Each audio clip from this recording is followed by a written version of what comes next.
Shalom, semangat pagi.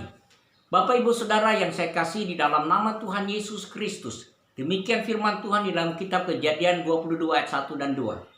Setelah semuanya itu Allah mencoba Abraham, yang berfirman kepadanya, Abraham. Lalu sautnya, ya Tuhan.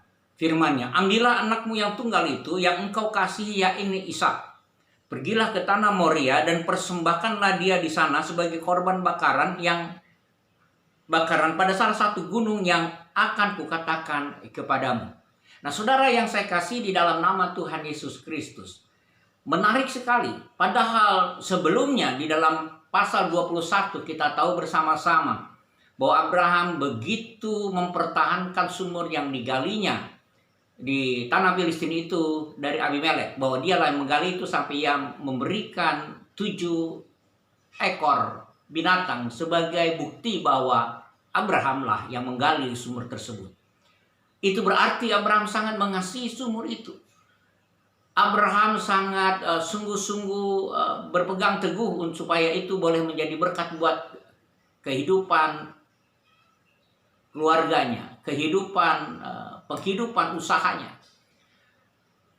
Nah, saudara yang saya kasihi di dalam nama Tuhan Yesus Kristus.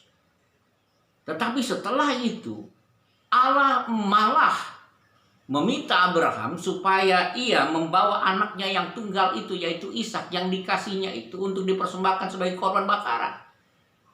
Ini sesuatu hal yang sungguh-sungguh sangat-sangat tidak logis kalau Tuhan memerintahkan hal tersebut kepada Abraham. Ia tahu bahwa Ishak adalah anak yang ditunjuknya sebagai bapak bagi keturunan berikutnya. Yang seperti kita tahu bahwa dari Ishaklah keturunan dari Abraham ini. Yang nanti keturunan dari Ishak ini juga yang menjadi cikal bakal umat pilihan Tuhan, yaitu Israel. Nah, saudara, ini sesuatu hal yang sulit dapat dimengerti. Tetapi kita lihat tantangan besar di dalam kehidupan Abraham mulai terjadi. Bagaimana dengan saudara? Ketika saudara percaya kepada Tuhan Yesus, saudara tidak mudah.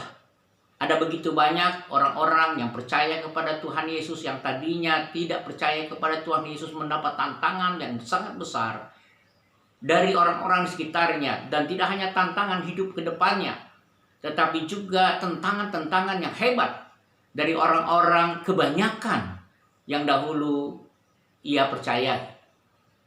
Tidak mudah untuk hidup orang menjadi percaya kepada Tuhan.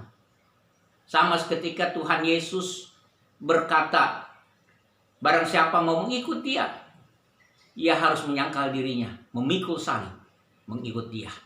Nah, saudaraku yang saya kasih di dalam nama Tuhan Yesus Kristus, ketika saudara percaya kepada Tuhan, beriman kepada Tuhan, menyerahkan hidup kepada Tuhan, sungguhkah saudara sungguh-sungguh sepenuhnya menyerahkan hidup kepada Tuhan? Sungguhkah saudara mengutamakan Tuhan lebih daripada apa yang saudara kasihi di dalam dunia ini? Saya yakin Abraham rela kehilangan sumur daripada rela kehilangan Ishak.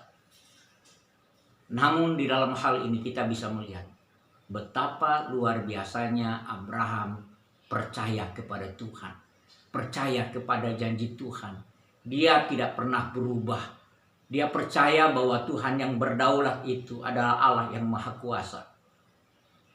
Ketika perintah Allah yang sungguh-sungguh tidak masuk akal ini bagi Abraham, supaya mempersembahkan Ishak anaknya yang tunggal itu, dalam pergumulan yang sangat hebat, pada akhirnya dalam ayat yang ketiga dikatakan, keesokan harinya pagi-pagi bangunlah Abraham. Ia memasang pelana keledainya dan memanggil 2 orang bujangnya beserta Ishak anaknya. Ia membelah juga kayu untuk korban bakaran itu. Lalu berangkatlah ia dan pergi ke tempat yang dikatakan Allah kepadanya. Saudara, betapa luar biasanya Abraham. Ia tetap melakukan semuanya itu karena ia percaya Tuhan berdaulat Tuhan Maha Kuasa dalam hidupnya.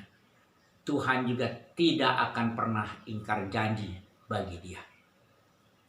Biarlah pengalaman Abraham boleh menjadi pengalaman kita. Ketika kita masuk menjadi umat pilihan Tuhan, mungkin saat ini kita sedang dalam krisis iman, krisis kepercayaan kita. Tetapi sesungguhnya kita sedang masuk dalam babak baru. Kekuatan iman saudara menjadi kekuatan yang berlebih-lebih lagi. Ketika saudara bekerja, apapun kegiatan saudara sepanjang hari ini, ingatlah, andalkan Tuhan, karena Tuhan tidak pernah ingkar janji.